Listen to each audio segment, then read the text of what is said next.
Punjab government ने ये announce किया है कि 15 नवंबर के बाद पंजाब खसूसन लाहौर में ग्रीन स्टिकर्स के बगैर अब कोई भी व्हीकल रोड पर नहीं चलेगी। पहले ड्राइविंग के लिए ड्राइविंग लाइसेंस जरूरी था, लेकिन अब ड्राइविंग के लिए ग्रीन स्टिकर भी उतना ही जरूरी है। आज हम इस वीडियो में समझते हैं कि ये ग्रीन स्टिकर आपको कहां से मिलेगा, किस तरह से मिलेगा, क्या प्रोटोकॉल्स फॉलो करने पड़ेंगे और इसके लिए कितनी रकम अदा करनी पड़ेगी।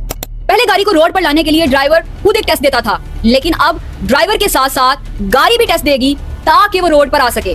जी हाँ, पंजाब में एनवायरमेंटल प्रोटेक्शन एजेंसी यानी ईपीए ने ये डिसाइड किया है कि जिनके पास एग्जॉस्ट टेस्टिंग सिस्टम यानी ईटीएस सर्टिफिकेट या ग्रीन स्टिकर नहीं होगा, उनकी गाड़ी को इनबाउंड कर लिया जाएगा यानी जब्त कर लिया जाएगा। तो यकीनन अब आप ग्रीन स्टिकर की अहमियत का अंदाजा इस बात से लगा चुके होंगे कि अगर 15 नवंबर के बाद आपकी बाइक, रिक्शा, गाड़ी किसी भी व्हीकल पर, किसी भी ट्रैवलिंग कन्वेंस पर अगर ग्रीन स्टिकर ना हुआ तो वो जब्त हो जाएगी। जब्त होने के साथ साथ उस ड्राइवर के खिलाफ कानूनी कार्रवाई भी की जाएगी, उससे हैवी फाइन भी दिए जाएंगे, यानी लीगल एक्शन के साथ साथ फाइन भी होंगे।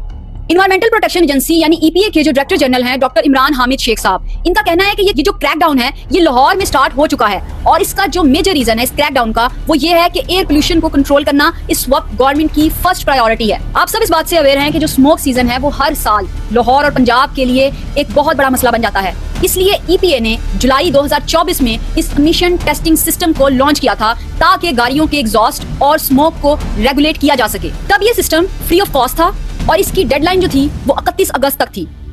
लेकिन अब इस वक्त जो एनवायरनमेंट की कंडीशन हो चुकी है उसकी सीवियरिटी को मद्देनजर रखते हुए क्रैकडाउन को सीवियर कर दिया गया है और इस सिस्टम को अब फुल इन्फोर्समेंट के साथ अमल में लाया जा रहा है और एक स्ट्रिक्ट एक्शन लिया जाएगा 15 नवंबर के बाद से। यानी 15 नवंबर डेडलाइन है अब पंजाब के लोगों के लिए, खसूसन लाहौर के लोगों के लिए। जो पहली डेडलाइन डिसाइड की गई है वो लाहौरियों के लिए है 15 नवंबर की। सबसे पहले इन गाड़ियों के जो टेस्ट के क्राइटेरिया को समझने की कोशिश करते हैं। जो 2010 से 2015 के दरमियान गाड़ियां मैन्युफैक्चर हुई हैं उन्हें फर्स्ट फेज में जो है वो टेस्ट किया जाएगा। इसके बाद जो है वो फर्दर गाड़ियों को आगे टेस्ट किया जाएगा। अब जो गाड़ियां 2022 में मैन्युफैक्चर हुई हैं या उसके बाद हुई हैं, यानी जिन गाड़ियों की उम्र अभी 2025 में 3 साल है, उनको इस टेस्ट से इस्तिस्ना मिली है, उन्हें एग्जेम्पशन मिली है इस टेस्ट से। उनको कोई जरूरत नहीं है कि वो किसी भी किस्म के ग्रीन स्टिकर के लिए कोशिश भी करें। सो वो जो है वो फ्री है, रिलैक्स है अभी किसी भी तरह की परेशानी से। सबसे इंपॉर्टेंट चीज, इस वक्त ईपीए ने जो स्टैंडर्ड सेट किया है इस टेस्ट को पास करने का, अगर आपकी गाड़ी वो स्टैंडर्ड फुलफिल नहीं कर पाती तो आप फिर से इसके लिए ट्राई करेंगे। और अगर आप इसको निगलेक्ट करते हैं, नजरअंदाज करते हैं, मींस आपकी गाड़ी ग्रीन स्टिकर के बगैर कहीं भी पाई जाती है, तो उसको फिल फॉल जो है वो अपनी जब्त में ले लिया जाएगा। पहले यानी जो आपकी फर्स्ट मिस्टेक होगी उसके ऊपर जो है वो आपको वार्निंग लेटर जारी किया जाएगा। इसके बाद अगर आप सेकंड टाइम वायलेट करते हैं इसी ग्रीन स्टिकर के रूल को तो फिर जो है वो आपको फाइन किया जाएगा। और अगर आप हैबिचुअल हो जाते हैं तो फिर आपके खिलाफ कानूनी कार्रवाई भी की जाएगी, आपकी गाड़ी को जब्त कर लिया जाएगा। So please be aware of that. Government is very very serious to take legal action against your vehicle. जो भी धुआं छोड़ती हुई गाड़ियां हैं, बाइक्स है, रिक्शे हैं, ट्रक है, बसेज हैं, उनके अगेंस्ट इस वक्त गवर्नमेंट सीवियर क्रैकडाउन के लिए रेडी हो चुकी है। द मोस्ट एंटीसिपेटेड क्वेश्चन कि आपको ये ग्रीन स्टिकर किन बेसिस पे मिलेगा। तो जो स्टिकर आपको ग्रांट किया जाएगा उसके लिए ये 3 चीजें होंगी जो आपकी चेक की जाएंगी गाड़ी की। सबसे पहले आपकी गाड़ी का इंजन चेक होगा, साइलेंसर चेक होगा और फिर जो है वो कैटालिटिक कन्वर्टर की डिटेल इंस्पेक्शन होगी। जब ये तीनों चीजें क्लियर हो जाएंगी उसके बाद जो है वो आपको क्लियरेंस के तौर पर ग्रीन स्टिकर दिया जाएगा। एक और बात जो जरूरी है वो ये कि सिर्फ एमिशन टेस्ट पास करना जरूरी नहीं है, इसके साथ साथ नॉइस टेस्ट पास करना भी जरूरी है। यानी धुआं छोड़ती हुई गाड़ियां सिर्फ इसमें फॉल नहीं करती। वो गाड़ियां या वो बाइक्स जिनकी फटफटी की आवाजें आती हैं, वो बाइक्स जो नजरअंदाज करती हैं कि किस तरह से वो एयर पोल्यूशन के साथ साथ नॉइस पोल्यूशन भी क्रिएट करेंगे, उनके खिलाफ भी क्रैकडाउन किया जाएगा। तो ये दोनों टेस्ट पास करने जरूरी है, एमिशन के साथ साथ नॉइस टेस्ट भी।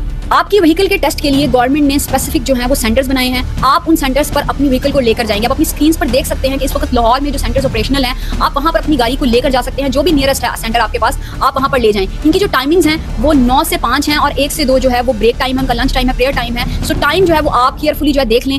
इसके अलावा गवर्नमेंट ने इसकी फीस भी जो है वो मुकर्रर की है जो कि 1 अक्टूबर 2025 से लागू की गई है। अब अपनी स्क्रीन पर देख सकते हैं कि गवर्नमेंट ने जो है वो बाइक के लिए 100 रुपीज, रिक्शा के लिए 300 और 1000 सीसी या उससे नीचे की जो गाड़ियां हैं उसके लिए 500 और 1000 सीसी से ऑनवर्ड 800 और फिर जैसे सीसी बढ़ता जा रहा है उसी तरह से प्राइस भी इंक्रीज करती जा रही है।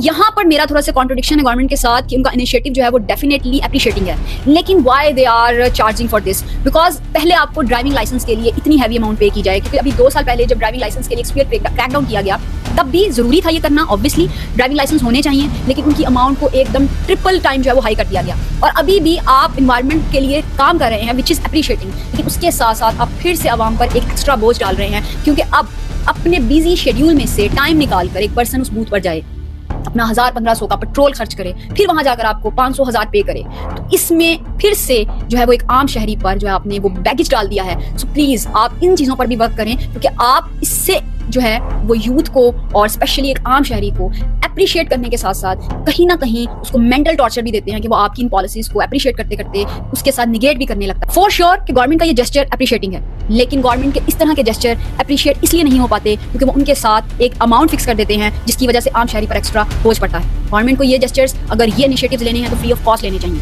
और डेफिनेटली लेने तो चाहिए बट फ्री ऑफ कॉस्ट लेने चाहिए। आप भी इस एंटी पोल्यूशन कैंपेन का हिस्सा बने और फिलफॉल से जो है वो अपनी गाड़ी का जो है वो टेस्ट करवाएं, एमिशन टेस्ट, ताकि 15 नवंबर के बाद किसी भी ऐसी सूरत हाल का सामना ना करना पड़े आपको जहां आपकी कोई भी व्हीकल यानी बाइक, गाड़ी, बसेस, रिक्शा जो है वो सीज हो जाए। सो प्लीज आप पहले से जो है वो एहतियाती तदाबीर करें और अपनी गाड़ी को जो है वो अपनी बाइक को, रिक्शा को जो है ये स्क्रीन स्टिकर लगवाएं।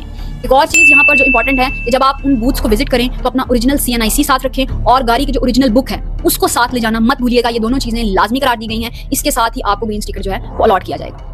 अपना बहुत सारा ख्याल रखिएगा और कमेंट सेक्शन में जरूर अपनी कीमती राय का इज़हार करके बताइएगा कि आपको ये इनिशिएटिव कैसा लग रहा है हुकूमत का। Although I am also agree with that कि जो गाड़ियां धुआं छोड़ रही हैं, जो बाइक्स धुआं छोड़ रही हैं, नॉइस पोल्यूशन और एयर पोल्यूशन कॉज कर रही हैं, डेफिनेटली उनके खिलाफ क्रैकडाउन होना चाहिए। बट ये ग्रीन स्टिकर की जो अमाउंट रखी गई है इसको वेव ऑफ होना चाहिए। मैं बहुत सारा ख्याल रखिएगा। अल्लाह ताला आपका हामी और नासिर हो।